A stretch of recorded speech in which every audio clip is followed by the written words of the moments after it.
ഇന്ന് ഞാൻ നിങ്ങളെ കാണിച്ചു തരുന്നത് കണ്ണീച്ചകളെ എങ്ങനെ എളുപ്പത്തിൽ തുരത്തി ഓടിക്കാം എന്നുള്ളതാണ്.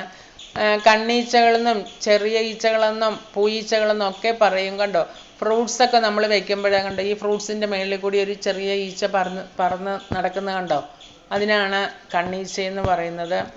നിങ്ങളെന്തോ അതിൻ്റെ പേര് നിങ്ങൾ എന്നതാണ് വിളിക്കുന്നതെന്ന് എനിക്കറിയത്തില്ല. ഞങ്ങൾ വിളിക്കുന്നത് കണ്ണീച്ച, ചിലവർ പൂയീച്ച, അതുപോലെ ചെറിയ ഈച്ച എന്നൊക്കെ പറയും. അത് നമ്മൾക്ക് ഈ ഫ്രൂട്ട്സൊക്കെ വയ്ക്കുന്ന സ്ഥലത്ത് നിന്ന് അത് മാറത്തില്ല, അതിങ്ങനെ പറ്റിപ്പിടിച്ചിരിക്കും. അത് ആ ഫ്രൂട്ട്സിൻ്റെ കൂട്ടത്തിൽ ഏതെങ്കിലും ഒരു ഫ്രൂട്ട്സിന് ഒരു സ്വല്പം കേടുണ്ടെങ്കിൽ പറയുകയും വേണ്ട, നിറച്ചിങ്ങനെ കൂടിയിരിക്കും അല്ലേ. ഏത് ഫ്രൂട്ട്സ് ആണെങ്കിലും വേണ്ടില്ല, ഏത് ഫ്രൂട്ട്സ് ആണെങ്കിലും നമുക്ക് ഒരു സ്ഥലത്തും വെക്കാൻ പാടില്ലാത്ത പരുവമാണ് ഈച്ചയുടെ ശല്യം കൊണ്ട്. അത് നമ്മൾ ഇപ്പോൾ കിച്ചണിൽ വെച്ചിട്ടുണ്ടെങ്കിൽ കിച്ചണിലായിരിക്കും നിറച്ച് ഇതുപോലത്തെ ഈച്ച ഓടി നടക്കുന്നത്. ഇനി അതല്ല, നമ്മൾ ഡൈനിങ് ടേബിളിലാണെങ്കിൽ ഡൈനിങ് ടേബിളിലും ഈ ഒരു ശല്യം ഭയങ്കരമാണ്. ഇതിനെ എങ്ങനെ പെട്ടെന്ന് നമുക്ക് നമ്മുടെ പരിസരത്ത് നിന്ന് നമ്മുടെ വീടുകളിൽ നിന്നൊക്കെ ഓടിക്കാമെന്ന് നമുക്ക് നോക്കാം. അതിനായിട്ട് ഞാനൊരു നാരങ്ങയാണ് എടുത്തിരിക്കുന്നത്. 2 സൂത്രമാണ് ഇതിന് വേണ്ടി വേണ്ടത്. ഈ ഒരു നാരങ്ങയും വേണം, അതോടൊപ്പം തന്നെ ഗ്രാമ്പുമാണ് നമ്മൾക്ക് വേണ്ടത്. ഈ നാരങ്ങ ഞാൻ 2ആയിട്ട് മുറിച്ചിട്ടുണ്ട്, അതിനുശേഷം ഗ്രാമ്പു എടുത്തു. ഈ 2 സൂത്രമാണ് നമ്മൾക്ക് ഈ പൂയീച്ചകളെ തുരത്താനായിട്ട് വേണ്ടത്. നാരങ്ങ 2 കഷ്ണമായിട്ട് മുറിച്ചതിന് ശേഷം ഓരോ കഷ്ണത്തിലും ഞാനിങ്ങനെ ആ ഗ്രാമ്പു ഇങ്ങനെ കുത്തി വെച്ചു. കുത്താനായിട്ട് നമുക്ക് വളരെ എളുപ്പമാണ്. അതിൻ്റെ ആ പുറകുവശം ഇങ്ങനെ കൂർത്തിരിക്കുന്നത് കൊണ്ട് തന്നെ ഇങ്ങനെ നമുക്ക് കുത്തി വയ്ക്കാം. ഫ്രൂട്ട്സ് തന്നെയല്ല, ചിലതെല്ലാം ഫുഡ് ഐറ്റംസ് ചിലതൊക്കെ വെച്ചാലും ഇതുപോലെ തന്നെ ഇത് വന്നിങ്ങനെ ഇരിക്കും. അതൊരു ഭയങ്കര ശല്യമാണ് നമ്മൾക്ക്. വലിയ ഈച്ചയാണെങ്കിലും ശല്യം, ചെറിയ ഈച്ചയാണെങ്കിലും ശല്യം. വലിയ ഈച്ചയുടെ ശല്യവും നമ്മൾക്കിങ്ങനെ തന്നെ ഈച്ചകളെ തുരത്താൻ സാധിക്കും. ഈ ഈച്ചയ്ക്കും പ്രാണികൾക്കൊന്നും ഇതിൻ്റെ മണം ഇഷ്ടമില്ല.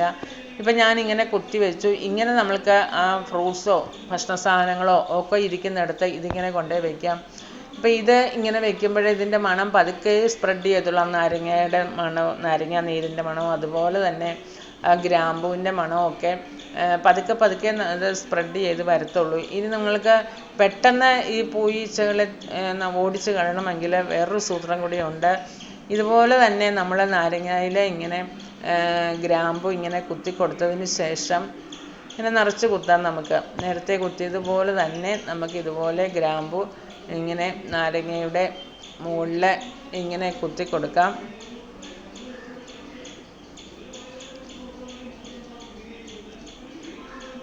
ഉണ്ടോ, ഈ ഒരു രീതിയിൽ നിറച്ചിങ്ങനെ കുത്തി കൊടുത്തിട്ട് നമ്മൾക്കൊന്നത് കത്തിച്ചെടുക്കണം. അത് കത്തിച്ചിട്ട് അതിൻ്റെ ആ പുകയാണ് അടുത്ത ഒരു മെത്തേഡ്.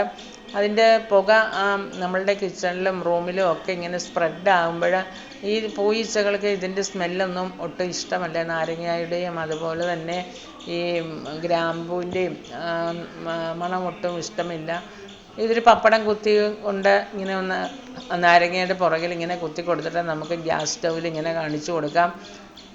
അതൊന്ന് കത്തിച്ചെടുക്കാം നമുക്ക്. അത് കത്തിച്ച് കഴിയുമ്പോൾ കുറേ നേരത്തേക്ക് അതിൻ്റെ ആ പുകയുടെ മണം നമ്മളുടെ മുറികളിലൊക്കെ തങ്ങി നിൽക്കും, കിച്ചണിലൊക്കെ ഇങ്ങനെ തങ്ങി നിൽക്കും. അപ്പോൾ നന്നായിട്ടൊന്ന് കത്തിച്ചതിന് ശേഷം നമ്മൾക്ക് എവിടെയെങ്കിലും ഒന്ന് കുത്തി വയ്ക്കാം, അല്ലെങ്കിൽ ഒരു ഈർക്കിലിയിൽ കുത്തി നമ്മളുടെ കിച്ചണിൻ്റെ ഏതെങ്കിലും സൈഡിൽ അതങ്ങ് വയ്ക്കാം, അല്ലെങ്കിൽ നമ്മളുടെ ഡൈനിങ് റൂമിൽ ഇങ്ങനെ വയ്ക്കാം.